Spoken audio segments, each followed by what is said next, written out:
What's up, YouTube?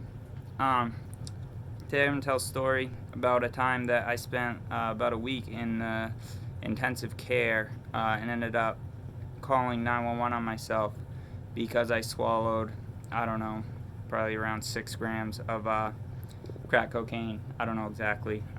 It was like cigarette cellophane. It was filled up, pretty good. So it was a lot.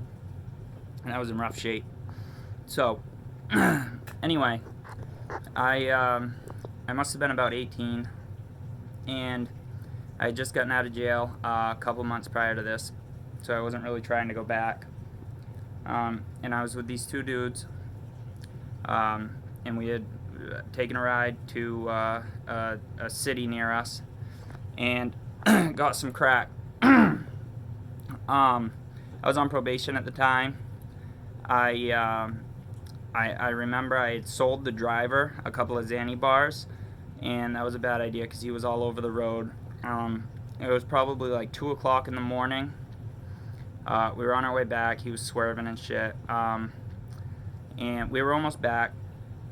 I was seeing this girl at the time that lived in low-income housing, and I was staying there as well, so that's where I was getting dropped off, and that's where we were headed. We passed a cop before we got there, and he pulled out, got behind us. I started getting nervous. I'm like, we're gonna get pulled over for sure. We're like, there's not many other people on the roads, just us. Dude's swerving. Like, he's gonna stop us and see what's going on. So he's behind us. We pull into the parking lot of the apartment complex that I was staying at, and we see the cop like driver. He does like a loop, and then he pulls into the parking lot, and he's driving right at us. The cop's coming right at us, and at this point, I get the coke like out in my fucking hand, like trying to figure out what I'm gonna do with it, because I'm not going down for another possession charge. It's gonna be a probation violation. And I'm on probation, so they can search me all they want. They can basically do whatever they want, and then I won't have any bail because they just put a probation hold on you, and you could sit there for a long time.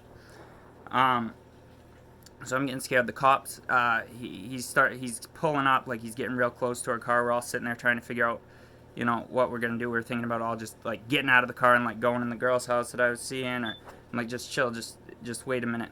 And he got real close, and I had the cellophane in my mouth and it was open. It wasn't sealed shut. It wasn't like lit or shut or anything. The crack had just been put in there, and it was still like open. So there's nothing holding the bag shut. And I had it in my mouth. I'm waiting, so like if anything happens, I can swallow it real quick. Well, he got close enough that I was positive we were fucked, and I just swallowed it. At that point, the cop kept driving.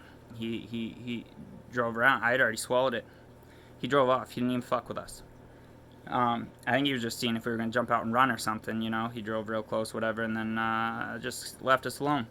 I went inside the house, and I'm trying to puke this shit out, like, instantly. I'm stuffing my fingers down my throat, right in the kitchen, trying to puke, and I'm, like, just getting, like, not really puking, I'm just, like, coughing up a little bit or whatever, and, like, everything just went numb, my whole throat, my whole mouth and everything, and I knew it wasn't a small enough amount that I was going to be alright. Like, I started to get scared. Like, I was having a panic attack. And that probably doesn't go with the coke, because your heart's already going to start racing and whatnot. So now I'm starting to panic, and I know it's getting worse. I had a girl there. Just call 911. I'm still trying to puke. It's not working. The ambulance gets there. And, then the cops come, and they're asking me questions or whatever, and I'm like, I don't have nothing to say to them. I know that you can talk to the doctors, and they're not gonna, they're there to help you. The doctors aren't cops, So anyway, I did get a probation violation for this later, but I didn't end up, like, getting a possession charge or anything, so, get in the ambulance, they start like putting needles in my arms and stuff. Nothing attached to them. And I asked the dude, I said, what's that for? He said, well, in case we need to in case we need to bring you back. And then I got real scared. I'm like, oh my god, now I'm really panicking. I'm like, oh my god, like this isn't good. You know, and I'm starting to freak out. And then I start to feel weird, like almost like I had taken a hit.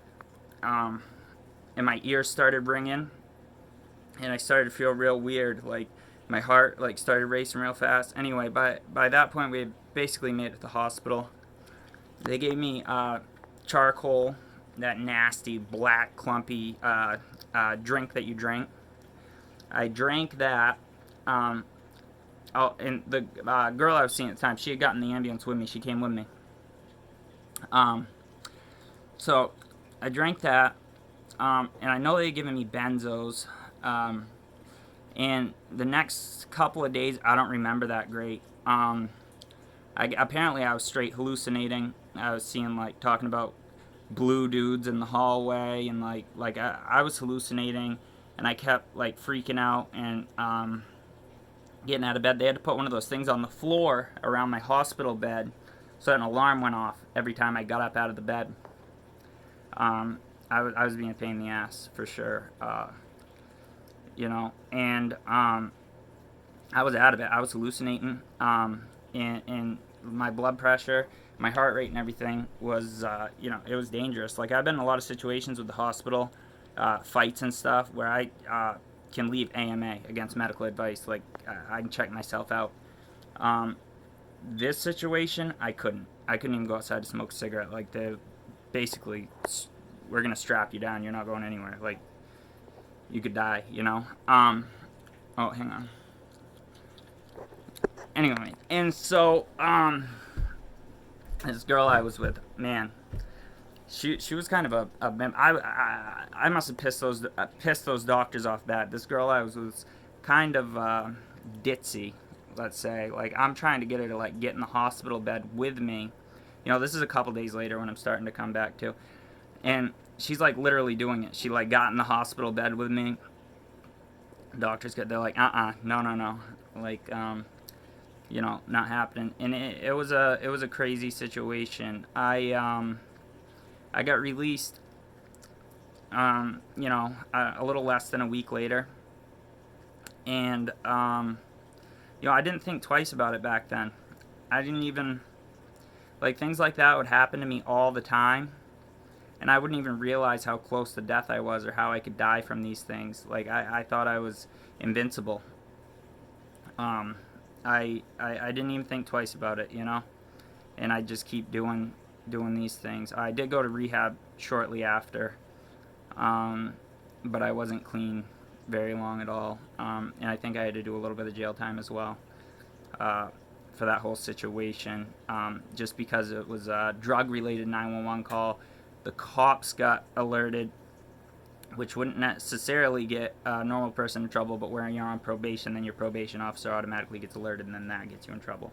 So it wasn't a new crime, but a probation violation. And a probation violation isn't necessarily a new crime, because you could drink alcohol and get a probation violation. That's not illegal for most people, but if you're on probation, you're still in trouble. It's not a new crime, but it's a probation violation. You know what I mean? So, but anyway, so that's just one of my stories. Anyway, thank you guys for watching. Have a good day. Bye.